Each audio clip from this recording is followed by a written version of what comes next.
Let's move on. 4:25 p.m. Eastern. Las Vegas Raiders 6-11, 4-4 at home at the Denver Broncos 5-12. I have that as well.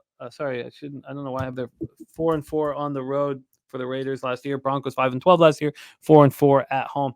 Empire Field at Mile High, 80 Fahrenheit, scattered thunderstorm. Something we'll keep an eye on. Raiders team or win total at 6.5, juice to the under. AFC West at 12-1, AFC at 50-1, and the Super Bowl at 80-1. Let's take a look at the line history here. We are sitting as 3.5-point favorites. Brett Chris has moved it to 4 for the Broncos, sitting at 3.5. So this opened -3.5, -105. It's now -3.5, -109. A very little movement there. Let's move over to the total for this spot, and the spreadsheet play of the day for the week is the Raiders at +4 for Ron Crawford. Let me get that here locked in. From a total side of things, we are sitting with Pinnacle. All the books are at 44. Pinnacle opened is at 44.5. They have 43.5 listed, but it's -118 to the over. So it's basically a 44 at a pick'em. Josh McDaniels and Jimmy Garoppolo reunite, and the expectations of this union are not high.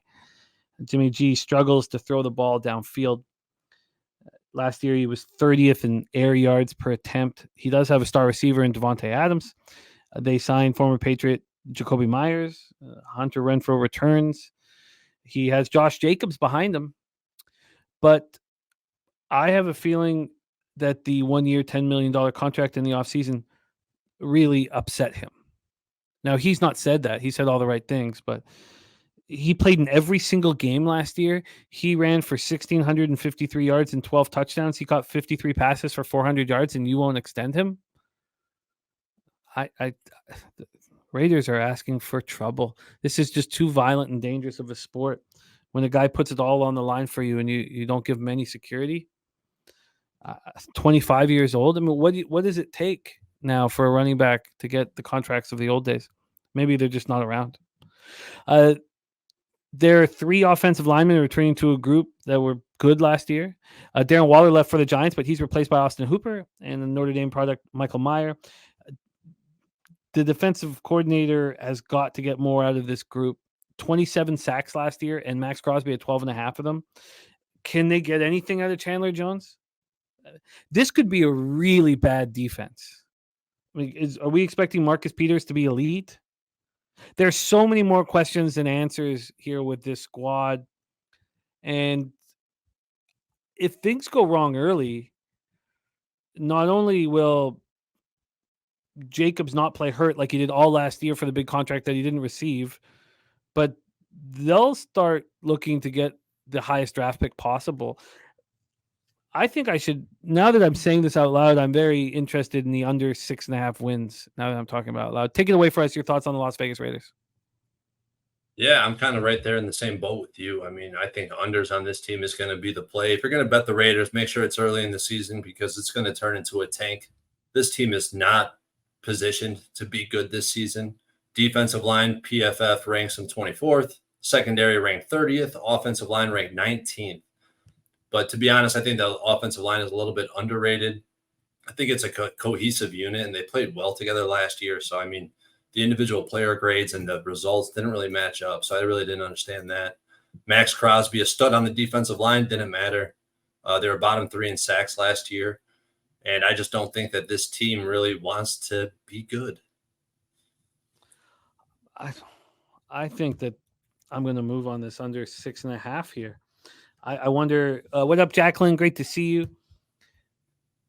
I didn't realize until talking. That's what's so great about this show. And I apologize to everyone for how long the marathon we're doing, and things will get tighter as we move forward. And it's my fault it's gone so long, but no, you got to lay the foundation. I mean, this is laying the foundation for the rest of the season. I mean, that's absolutely. And we dominated early in the year last year, and it's money comes first.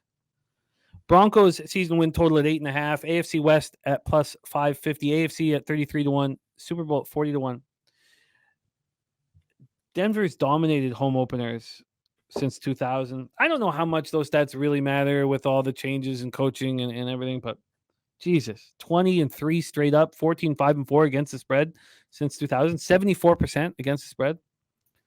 So after a horrific 2022, Sean Payton comes in to save the day in Denver. Yes, Russell Wilson was terrible, but the Broncos were also decimated with injuries. Wilson got no protection from the offensive line. That was either bad or hated him or both. Broncos allowed 63 sacks. I mean, they hated him. They fucking hated him. Their playmakers on offense have all dealt with major injuries. I mean, if you're backing this Broncos team in any kind of future situation, you trust Javonte Williams' knees. I mean, we know Jerry Jeudy's not going to start the season. Can Cortland Sutton stay healthy? Tim Patrick's already gone with the Achilles tear. Second-year linebacker Jonas Griffith gone for the year. Baron Browning starting on the PUP.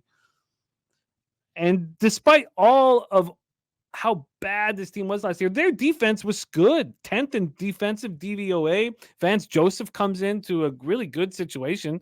You got Pat Surtain, Justin Simmons, cornerback and safety. I mean, that's a great way to start.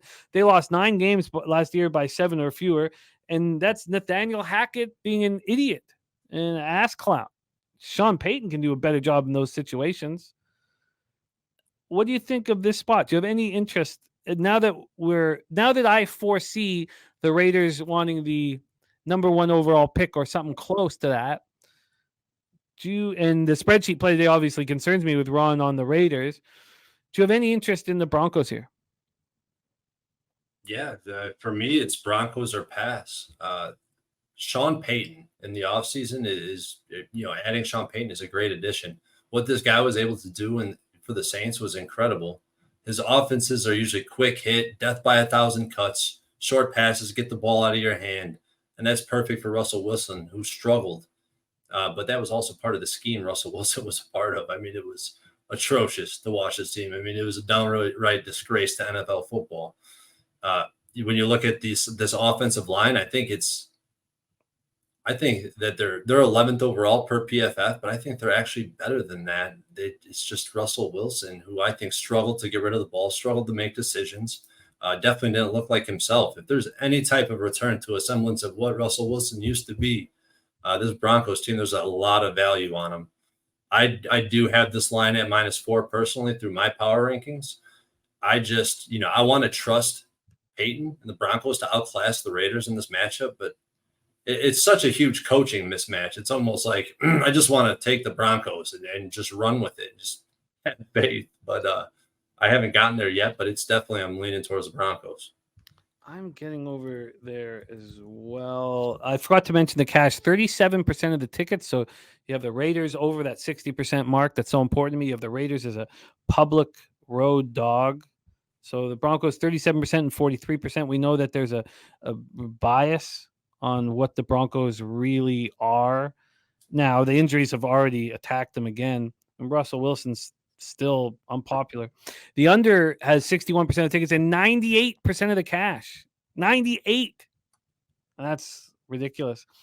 I think that I may not only be on the Broncos here. I don't think I bet it tonight, but I think I'm also going to be on the Raiders under 6.5 wins. I see a decision to start over. Possible. I think the team total under is a better bet. Mm-hmm. I'm thinking these guys might come out week 1 with still some hope that's going to get crushed very fast. Yes, BJ, the Raiders are 63% of the tickets are on the Vegas Raiders. Let's move on.